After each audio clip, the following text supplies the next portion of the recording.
الحمد لله والصلاة والسلام على رسول الله أما بعد السلام عليكم ورحمة الله وبركاته وسلسلة يروكوبا وإن شاء الله تعالى أنك قاهد لأنه دومرك هوينك إيا كالنت إسلامك إيا دعوة إيا دينك إيا علمك إيا أقوانك إيا فتوى إيا كلها إن شاء الله تعالى waxaynu muujinaysaa dumarku had iyo jeer islaamku ilaa maalintii uu bilowday inay kaalin weyn dhinac walba ku lahaayeen waxaan xusuusanahay ummahatul mu'miniinkii xaasaskii nabiga calayhi salaam umana Aisha radhiyallahu anha cilmiga sidii u faafisay taariikho kala duwan ayaan rabaa inaan ka soo qaado insha Allah taala maanta waxaan idin qaadayaa magaalo la yiraahdo Samarqand iyo Halab inta u dhaxaysa oo hadda Suuriya ku taala Samarqand waa xagee magaalada Samarqand la yiraahdo waxay ku taalaa hadda dalka Uzbekistan magaalooyinka ugu waaweyn ayay ka mid tahay taariikhdeena leedahay magaaladaasu gabadhan aan ka hadlayno ee la yiraahdo Fatima bint Muhammad bin Ahmed bin Abi Ahmed as-Samarqandi waxay ahayd gabadha Faadimo nin sheekh ah oo caalim ah ayaa dhalay iyaduna waxay noqotay sheekhad caalimada oo muftiyad ah oo taariikhda islaamka gashay cilmigana wax badan ka faafisay inta aanan u gelin taariikhdeeda wax yar magaalada Samarqand aan ka tilmaamo magaalada ay ku caan baxday ee magaceedu ay xambaarsan tahay magaalada Samarqand saan sheegay waxay ku taalaa hadda dhulka la isku yiraahdo Turkistan oo dhinaca China iyo dhinaca Ruushkii hore ku olayd haddana waxay tahay wadanka la yiraahdo Uzbekistan magaaladaas magaalo weyn waaye ibn Battuta ninkii dhulka maray oo carabka ahaa reer Marocco ah wuxuu yiri innaha min akbar almudun wa ahsaniha wa ajtamha wa jamala yani waxa weeye magaalooyinka ugu qurux badan oo ugu ballaaran oo aan adduunka intaan maray aan arkay tog dheer ay xeebtii dhexdiisa ku taala waxa ku yaala guryo aad u waaweyn oo qusuur ah iyo dhul handasada lagu dhisay aad la yaabayso buleey islaamku waxa uu furtay sanadkii marka la yiraahdo 780 hijriyada ama 290kii waxaana furay Qutayba ibn Muslim al-Bahili hogaamiye la hijray qisayna lahayd furashadeedu magaaladaas markii uu soo galay isagoo dadka u digin oo dadkii gaalada ahaa ee deganaa aan digniinsiinin sida islaamku qabo ayuu magaaladii galay oo xoog ku weeraray waana qabsaday kadib dadkii magaalada joogay arrinka way ka xumaadeen waxay dhexdooda maqleen ninka amiirka u ah isaga madaxda u ah ee amiirul mu'miniinka ah ee muslimiinta u taliya ee fadhiya Sham Dimashq ee waqtigaas wuxuu ahaa Umar ibn Abdul Aziz rahimahullah ta'ala inuu yahay حاكم عادل ayay maqleen waana duul gaala ah marka waxay yiraahdeen aan qof u dirsano aan uga ashtakoono ninka madaxa u ah muslimiinta nin bay soo direen Dimashq buu yimi Dimashq markuu yimi Umar ibn Abdul Aziz buu la kulmay ninkii ergada ahaa wuxuuna uga ashtakooday arrintii uu sameeyay abaanduulaha ciidankiisu ee Samarqand oo xoog ku galay Umar ibn Abdul Aziz dacwadaas markuu dhageystay wuxuu soo diray warqad buu soo qoray warqadaas wuxuu u soo qoray qaadigii joogay muslimiinta ee Samarqand joogay markaas areadaas qaadiga ah qaadigii buu soo diray wuxuu yiri dhageyso ashtakada dadkan reer Samarqand iyaga iyo abaanduulaha Qutayba ibn Muslim waa inaad u garnaqdaa oo kala xukuntaa sida kitaabka Ilaahay subhanahu wa ta'ala maalin dambe maxfil weyn la isugu yimid magaalada Samarqand haddii la isugu yimid maxfilkii weynaa qaadigu wuxuu leeyahay askar iyo dad la shaqeeya ninka la shaqeynayay ayaa wuxuu yiri Qutayba soo istaag ma jirto amiir iyo hogaamiye iyo waa nin dhulkaas oo dhan soo qabsaday ilaa iyo China xuduudeeda ilaa iyo Hindiya ilaa iyo dhulkaas oo ninkii soo qabsaday waa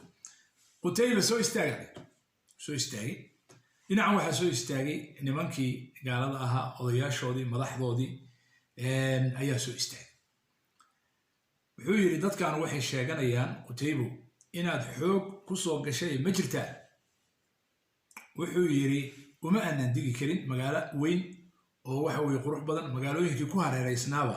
way diideen inay ama diinta soo galaan ama jisi ay bixiyaan dagaal bay doorteen iyadana waxaan islahaa dagaal bay dooranaysaa saas darteed ayaan si kadis ah u soo galay si aanay iyagoo isjirayn wuxuu yidhi arrinkaasu kuma bannaane ma waxaad leedahay adigoon u digin oo diinta ugu yeerin oo kala dooransiin diinta iyo jisi inay bixiyaan ayaad soo weerartay waa sidaan kuu sheegay buu yidhi haddee ma iyan macnahaas waxa weeye buu yidhi inaad qiranayso inaad xoog ku soo gashay adigoo aan u digin waa sidaas waa dhammaatay buu yidhi marka mar haddii la hayo qiraal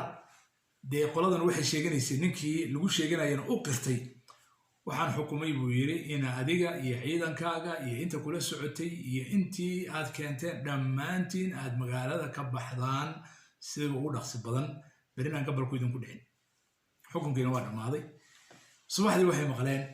qoladii reer Samarqand ciidankii oo magaaladii ka baxaayay oo bustu isqabsatay oo dadkii ay wada baxayaan oo magaaladii eber ay noqotay way yaabeen war sidee ku soo ma ninkii aan arkayni iyo wixii aan arkayni ayaa cadaaladda islaam markaasay iskood u soo islaameen sidaas bay Samarqand magaalo muslima ku noqotay culimo badan baa ka soo baxday oo waxaa ka mid ah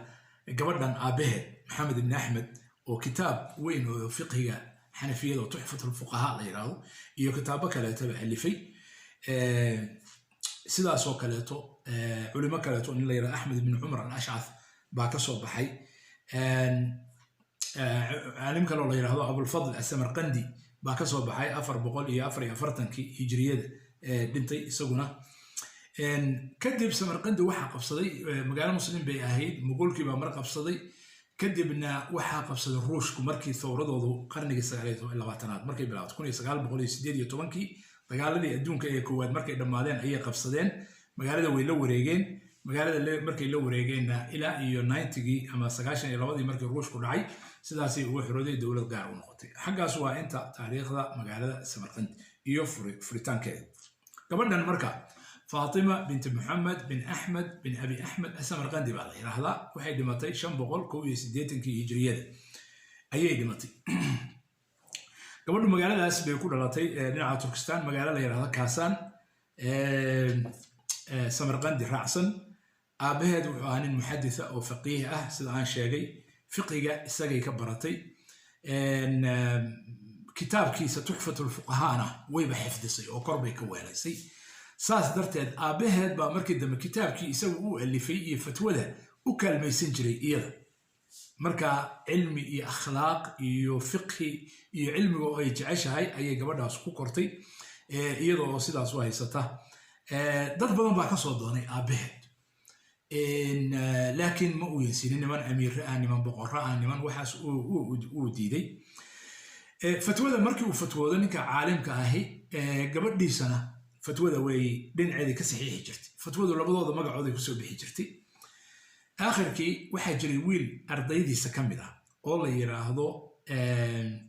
على الدين الكاساني نكاس وحو اللي في كتاب وين وكشر حي كتاب كي شيخ عيسى تحفة الفقهاء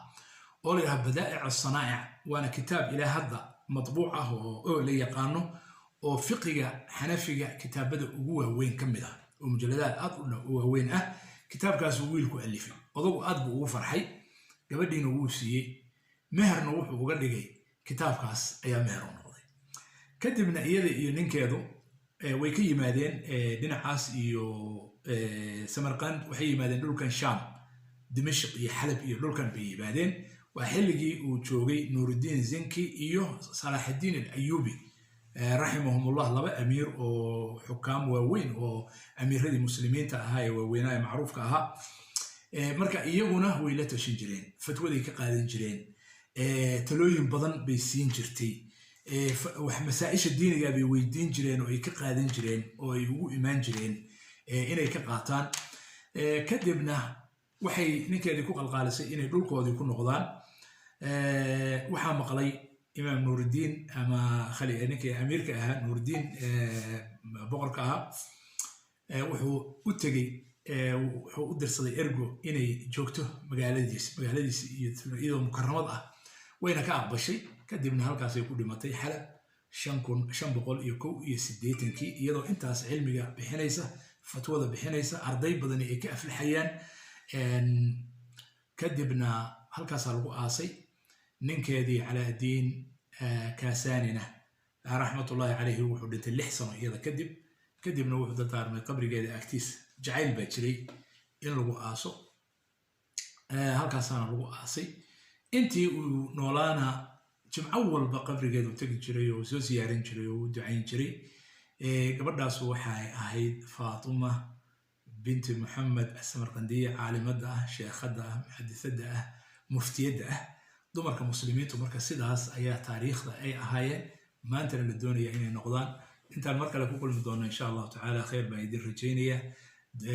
waxaan idinkaga tagay assalaamu calaykum